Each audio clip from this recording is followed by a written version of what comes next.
Good afternoon, Success Academy second through fourth grade scholars, or for those super K1 scholars who are ready for such video. Back to you with another video. So excited to continue to teach you chess remotely, missing you all. So let's get right into it. I want us to continue our series on checkmate patterns. Again, checkmate patterns are very important. You might be saying, Mr. Vanswell, why do you keep showing videos on this? But if you can increase your pattern recognition, Mr. Vanswell, as good as he is, because I'm able to recognize chess patterns. I'm able to recognize when something isn't natural in a chess position, and can exploit those weaknesses. So today, let's talk about something very important, which is the missing defensive F-pawn. My club kids have heard this before, but this is a very important one. Um, when you castle, you think that you are automatically safe. That is not the case. Once you have castled, you have prolonged your opponent's plan to eventually attack your king side. So you've bought yourself a little bit more time, but it doesn't mean that your king is safe from all type of danger or threats. Okay, so the black f7 pawn, which should have been here, but that is now,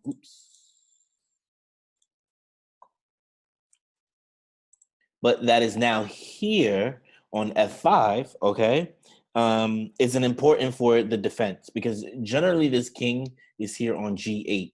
And notice how now this king is on h8 because the f pawn is now missing, okay? This is particularly the case when white has a bishop placed on the a2 to g8 diagonal. So do we have a bishop on this diagonal right now? Yeah, we do. This bishop right here on c4 is probably the strongest piece on the board. Not as far as value or strength, but as part of the position that we have right here, okay? Black's king is usually shielded on the h8 square, shielded from attack by its own pawns on g7 and h7. So this holds true. Right now, black has two pawn shelter pawns, the pawn cover, instead of the natural three that he should have.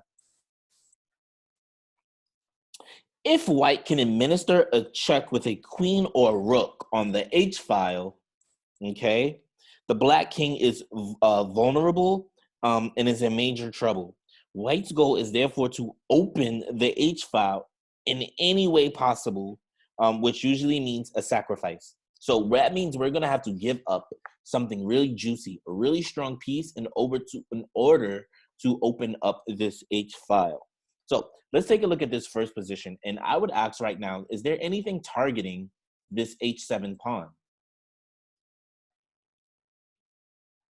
Yes, the knight on g5 is currently attacking this pawn on h7. And if we could possibly open up this file, then we know that great things are to come.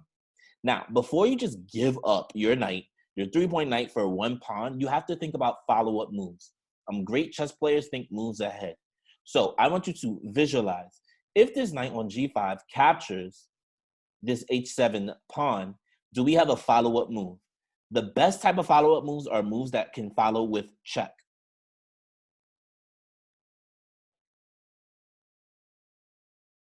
Okay, I agree. So first move is knight takes h7. And after knight takes h7, we are forking the queen and the rook. So this gives me every incentive to, in fact, take this knight. Now, if I don't have to, I'm not forced. I don't have to capture. So I could like move my queen away or something. But if I move my queen, just take the rook, and we're in business. We're all in good business. And if the queen captures back, then you have this neat move that I will show you in our regular variation. So knight takes h7, and now king takes. And after king takes, this king is very vulnerable. It's open. There's no pawn, no black pawn on this h file. So this king is very open and very exposed. So right now, you should follow up with a good move, an attacking move, a move that gains you more time, a check, a capture, or a threat. Do you see any good checks we can make on this king? I agree. Queen h5 check, right? And now this normal recruiting square of g8 is no longer, retreating square is no longer available because of the bishop on c8. So when you can't do capture, protect, or run away, as you can see, I cannot lift this king. There's nothing I can do. This is checkmate. So let's take a look at another example. In this example here, okay, it is black to move. And here in this position, the H file, as you notice, what do we notice about the H file? Yes, it has no pawns. So since this H file has no pawns, what kind of file would we call this? Yeah, it's an open file. The file is open. Any file that does not have a pawn on it is open. So right now, this D file is also an open file, right? Any file that has a white and black pawn is called a closed file. So this file is pretty closed because there's so many pawns on it. Any file that has only one of the color pawns on it is called a half open file. This file is half open because the rook doesn't see every square, but his pawn is not there. So he has a lot of scope. He has a lot of movement, a lot of mobility. So if we go back, right now we notice that this H file is open and this rook is pinning the bishop to the king, which means this bishop cannot move right now, okay? So the H file is already open and the black rook is itching to exploit this. Now, we need a nice move that's going to ensure that this king is going to get checkmated. We also notice that this F pawn is missing and our super duper magical bishop is pointing at this G1 square. So this king is not gonna have an escape to the right. He cannot escape. So we need to make sure we can attack this king and keep him on the H file. We need a check first. We need to send a check. And again, think about a sacrifice. You're gonna give up a lot and only get a little in return in order to get more later, which means a checkmate or a lot of material. Yeah, rook takes H2 is check. The king is forced to take, right? Remember, the bishop controls G1, so we have to take this rook here. And after the king takes the rook, white is going to get checkmated very shortly. We need another check. I'm going to keep my bishop here, so I'm not going to check with my bishop. My bishop has his job, and it's to control G1.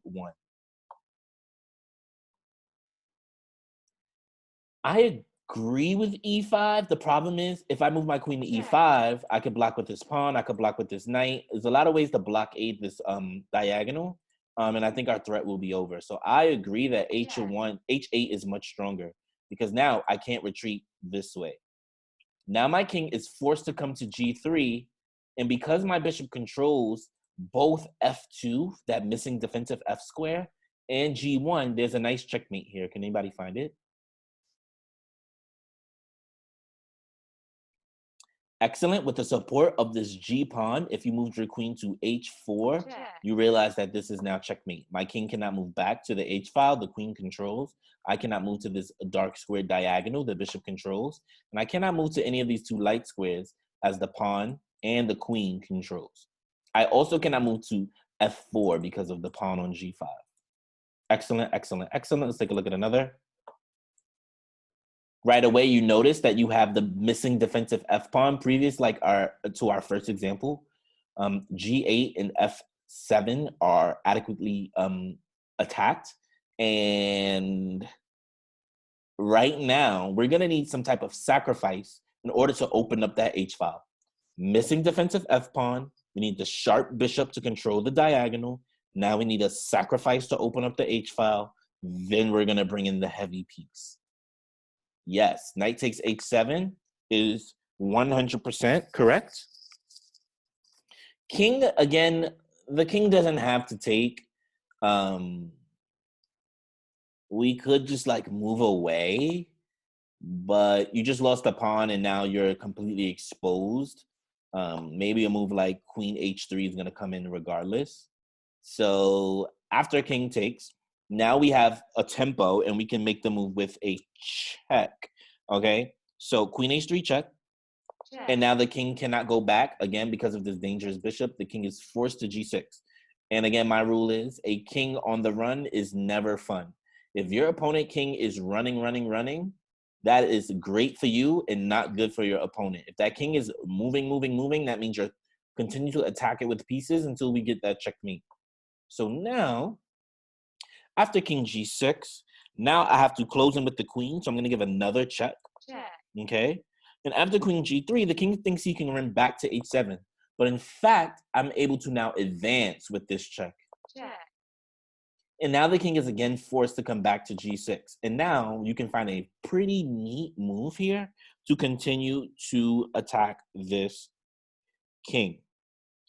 King h4, and then king g6, and then we have this neat move of queen g5 check, forcing the king back again.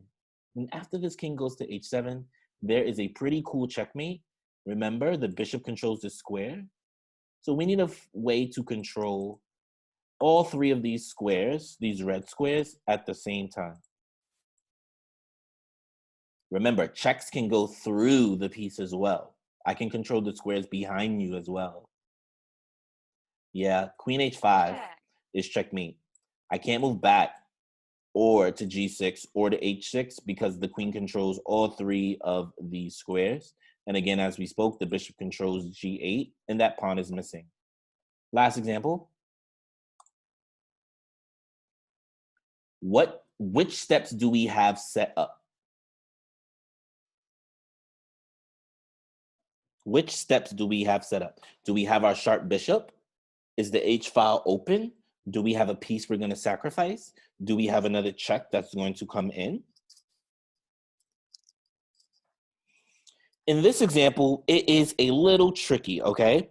Before sacrificing the queen, it must be established that the black king can escape to safety via the g6 square, okay? So, because that's possible, white is going to play a very interesting move of queen takes h7. Mr. Vanderpool, you gave up your queen for a pawn. How dare you? Yes, because after king takes, do we see any good defensive pieces now? Yeah, the bishop is this missing defensive f pawn. This bishop on e6 is controlling this entire diagonal, so we're fine. Okay. Now, the problem is we need to now attack the king and send a check for giving up that queen. Rook h5 check. And now this king has one move, which is g6. And after the king moves down to g6, there is a pretty cool checkmate here.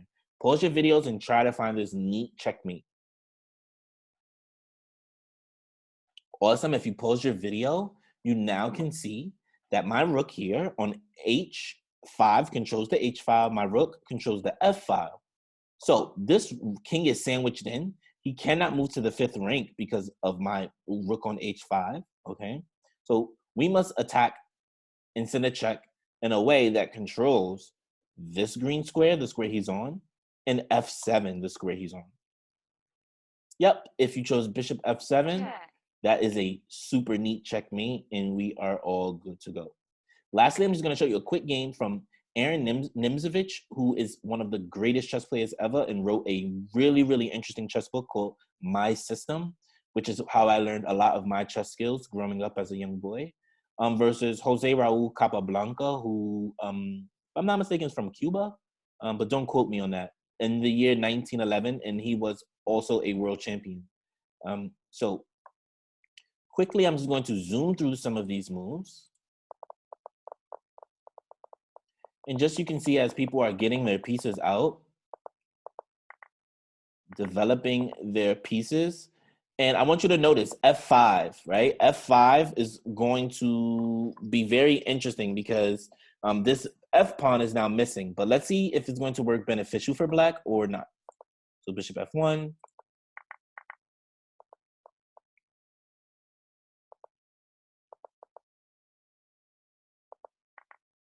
Check.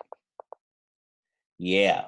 So the rule of sacrificing is to only give up material when necessary, right? Only if you're going to get more back in advance. So here, white makes a huge mistake because now they left their position vulnerable for black to attack. So bishop takes h2, the king must slide over. And here, the bishop now gets back. Check. And we're going to save our own king here. And Capablanca is maneuvering his pieces to set up for an interesting end to this game.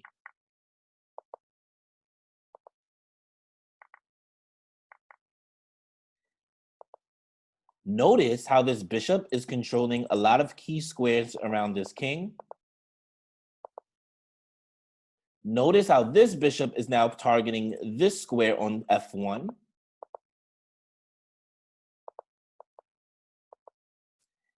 And lastly, notice how this knight jumps in. It probably would have been best interest for this piece to be captured, but ultimately it was not. So we can gain a tempo here by bringing in our rook, and now it was captured.